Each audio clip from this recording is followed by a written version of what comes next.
many systems of belief believe that they are God's chosen people, you know? And that's true. That's true. Jewish people, God's chosen people. Christian people, God's chosen people. Muslim people, God's chosen people. Atheist, God's chosen people. Every single human who has ever existed and will ever exist, God's chosen people. You know what I mean? And the fact of the matter is, everybody is God's chosen people. But some people deny the fact that others are also God's chosen people, you know? And one of the things, like, from the Torah, they talk about God's promise to Abraham, Moses, whoever, you know, those people. And it was a promise of countless descendants who would multiply and create a nation, you know, a nation, whatever.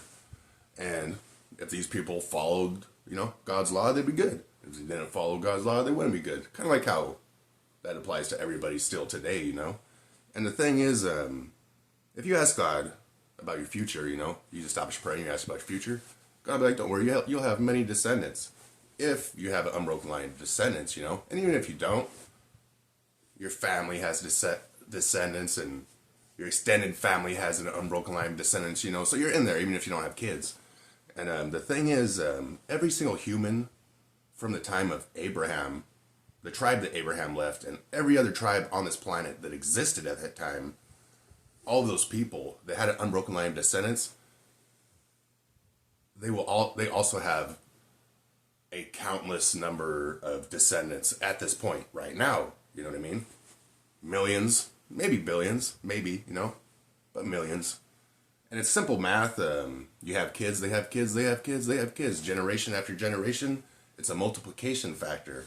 And a simple way to look at it is, say you have 10 kids and they have 10 kids and they have 10 kids and they have 10 kids. Or you just have one kid, but after that it's, you know, 10 and 10 and 10 and 10 and 10.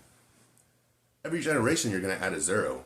First generation is 10 kids, then 100, then 1,000, then 10,000. And after so many generations, you know, you're in the billions, and that's just the truth of the matter. And after so long, every single human that's alive right now with an unbroken line of descendants, after so many generations, will become ancestor to all human life once again. Think of the first tribe of humans that existed. People like to trace back to one, like this person and this person, this person. No, no, no, no. That whole tribe of humans that existed, you know, and throughout those 300,000 years where, you know, we lived within God's house and followed God's law, and we're uncivilized, but had a very close relationship with God because we're living in their house and getting their education to know them, you know. But during that time frame, all of those humans with an unbroken line of descendants from all those tribes are ancestor to every single one of us that are existing. And we're just caught up, you know, within the web of life where we are. We're all family. We don't realize it, but we're all family. So if you think you're God's chosen people, I have some news for you. You really are. But so is everybody else. For some reason, people cannot accept that every path leads to God. They think that because their culture and language teach these truths and this advice, you know, that they're right and everybody else is wrong. But the thing is, every culture teaches the same truths and different advice. Just because someone teaches different advice doesn't mean that their path to God is wrong. It just means that they're living different lives and they need different advice. Like, think of it like the Buddhist tradition, you know? One of the Buddhist traditions was a theist came up to the Buddha and was like, hey, does God exist? And Buddha told him no.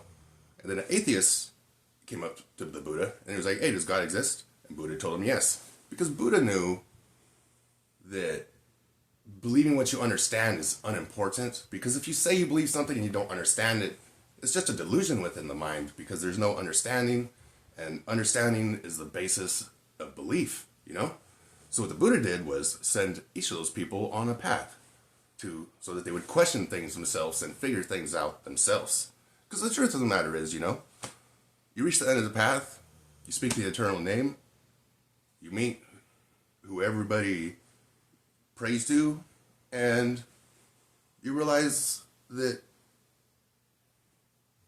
words like God are the best descriptive words that we have, such as like God and stuff like that, you know, do not do this divine entity justice. You know what I mean?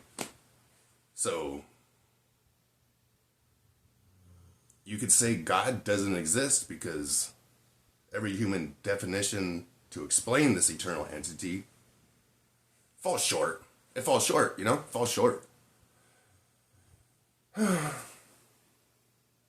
honestly, it doesn't matter what somebody believes or doesn't believe, you know? Like, oh, they believe in God. Like, oh, you believe in God, but you do not know God. And you're waiting for someone to show up and teach you more about God so that you can know God or whatever.